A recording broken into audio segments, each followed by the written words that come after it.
This is Gray Matters. We answer the most interesting legal research question of the week with Karen Westwood of the Hennepin County Law Library and Mike Carlson of Gray Paper Legal. Hi, Karen. Welcome. What was your most interesting legal research question of the week?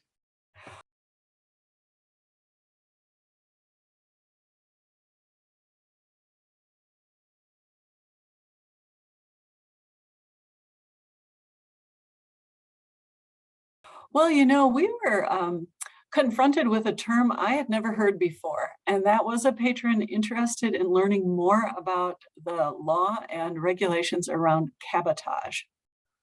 Cabotage, and that is how you pronounce it. I was wondering. I was curious to know if you were going to pronounce it the same way as me.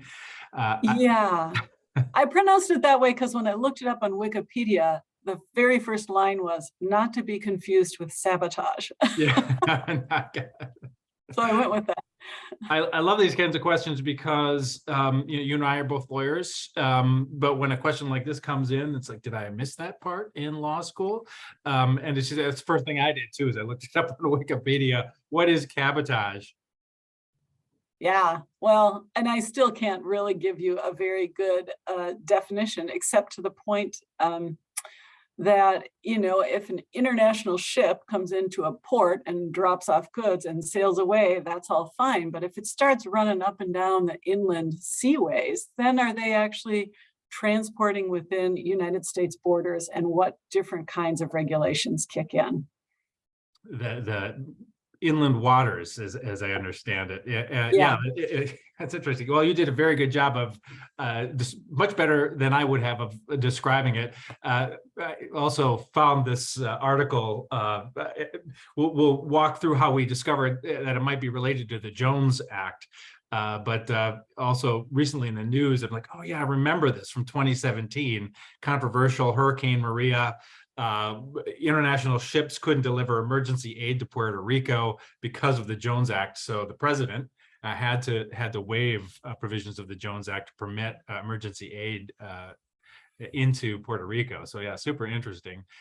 So you and I both had, I think, the same instinct in finding the Jones Act.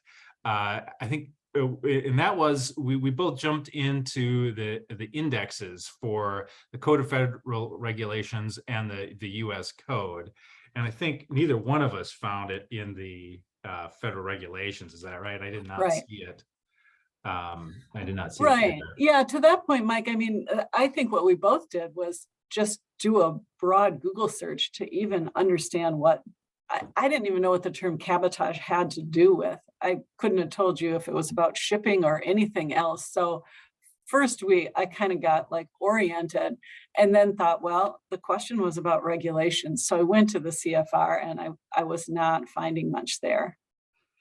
Yeah, that sometimes you will get those very industry specific terms, in which case, great, you'll pull up 3 regulations, but it's industry specific. So that's the one you're looking for. The examples I always use in my presentations is like slack fill, which is a food related term, or white chocolate. I forgot who tipped me off on that one, but white chocolate comes up twice if you do a nationwide search, once in the CFR food labeling, and as it turns out in New Hampshire, you can use white chocolate to bait bear for hunting. It's permitted in New Hampshire for some reason. So I thought, great, this is going to be a super easy search. Turns out that's not the case. It seems to be more of a legal doctrine than it is, and again, something I don't remember learning in law school, rather than a specific industry term. The indices, you have a paper volume at the law library. Is that correct? I didn't know those existed anymore. Yeah, that's right. We actually keep one set in paper for those of us who just instinctively go to a paper index. Yep. That's awesome. The link here on, and most statutes have this, not the state statutes. Minnesota has a good statutes index. Not a lot of states do. They are available in Westlaw on all of those, and it's just in the upper right hand corner here. We do index, so we did find it in the USCA index. C for cabotage. Let's scroll all the way down. It There it exists here, is. right? There it is. Yep. Cabotage, and there it is. Coastwise voyages, ships, and shipping. And that, I believe, is the Jones Act right there, or the Merchant Marine Act of 1920. The history from my own Google research was that after World War I, where they had to ship goods and Marines overseas during World War I, they had to rely on international vessels, and they rather thought that might be a dangerous thing for future conflict. And so a law came into being, the Jones Act, or the Merchant Marine Act of 1920, which held that you had to have merchant marines which were flagged in the U.S. So there it is. Now, the request was for the CFR for the regulation, Right. and our searches didn't deliver a lot of results. I did a search. I love these websites from just the .gov websites. Do you use these at all? Oh, yeah. Yeah, and ECFR in particular, I haven't looked at it recently, but it for years was more up to date and accurate than any of the paid vendors. I worked with a librarian who used to do these comparisons, and he'd just say, go to the government CFR website. That's one that's updated more promptly. I don't know if that remains true, but I got used to going to it. So ecfr.gov is a great one. I just think it's so cool. Here's a reference to AirCat.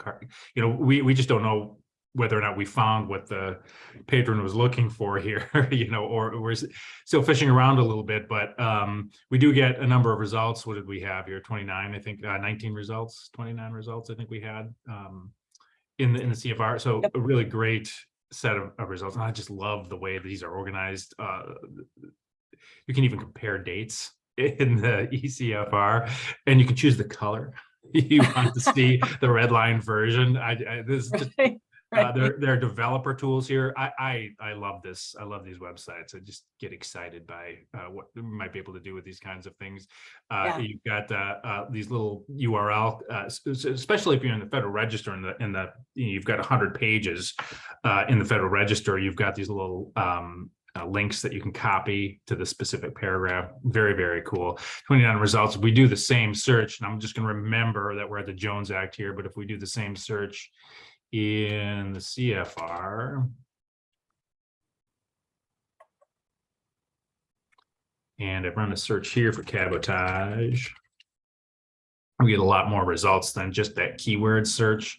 That's, I've got 105 results here. Another clue, I thought, as to why this is doctrine. This is not very similar results up front here, but Westlaw is doing other work on the search, just looking at related materials that are provided by attorney editors and their own natural language processing. So that's like, oh yeah, you know what? This is doctrine. This is not a specific legal term here. So there's a bunch. And Mike, isn't Westlaw also searching, because the CFR is annotated on Westlaw, so it's probably picking up the word cabotage if it's in some of those notes of decisions or other references? Yeah. I actually had to reach out to one of the reference attorneys, which used to be the role that I had back when I was at the Writers Department. I'm like, wait a minute, what's happening here? There are at the bottom. Let's see if I can find one. There's something called relevant additional resources. Oh, and sure. So I said, are these, and some of these aren't even citing, they're not just the citing references to the document. What the reference attorney told me is that, because I don't believe this was here when I was there, but the references is law review. The law review, I believe, does not cite the regulation, but was recognized as a term that's related to this area of law, because the attorney editor and the AI machine said, hey, you know what, that's probably something you want to take a look at that's related to the statute. So we get 105 results. I think we can, I wonder if we do a more targeted search, we get the same results. Now we still get 105. So even if you use the straight up Boolean, you still get the same number of results. Right. Yep. So we were looking for the we were looking for the cabotage regulation. It doesn't appear to be one, and correct me if I'm wrong here. The way that I've done this in the past is, oh, I'm sorry, I was in the right spot there after all. So we're in the Code of Federal Regulations. For something like this, what I'll do is a credit field search on the statute, understanding that the statute, and I did 102 here, there are actually several statutory references that are probably relevant here, but for the sake of demonstration, what Westlaw has that the government website does not have is the full credits field. So we see what statute authorized that agency to promulgate this regulation. That's in the credits field. So that's what this search is here, the credits field, and then 46, and then within 10 words after the number 46, the statutory reference, the section reference, and another. Why did you do it within 10 words? I'll show you. Yeah, usually I'll do. Because usually I do. I always default to within 2 whenever I'm not sure. 2 or 3. And I did that at first, but as you can see here, we've Oh, got a long gotcha. list, and some of these are this is why the law is complex. If you look at some of these regulations, there is a lot of stuff going on here. It's got a very, very deep, not legislative, but regulatory history. I mean, there's a lot going on here. Mapping this out is just madness. And Mike, this is the point always when I do research for a patron, where I'm glad I'm the librarian and I can just say, you know what, here's a results list and have at it. Let me know what else you need. Because like you said, it's so Byzantine to start picking through individual regs like that. I know, and that's that is so true. I think, things like these treasury decisions, you click on that and you're like, oh yeah, and it's just layer upon layer. It's not a single reference; it's multiple references. It just I wish we could wrap this up in a bow for we don't have the cabotage regulation for anyone, but I hope everyone's enjoyed this trip down the rabbit hole. And I want to bring back cabotage, Mike. Let's think of a way to incorporate it into our daily speech. Well, you teach, right? I mean, we could probably do a little adjunct work out over at one of the local watering holes on Sure. All right, well, thanks everyone for joining us. If you have your own legal research question you like to share with us, send it to matters@graypaperlegal.com. That's matters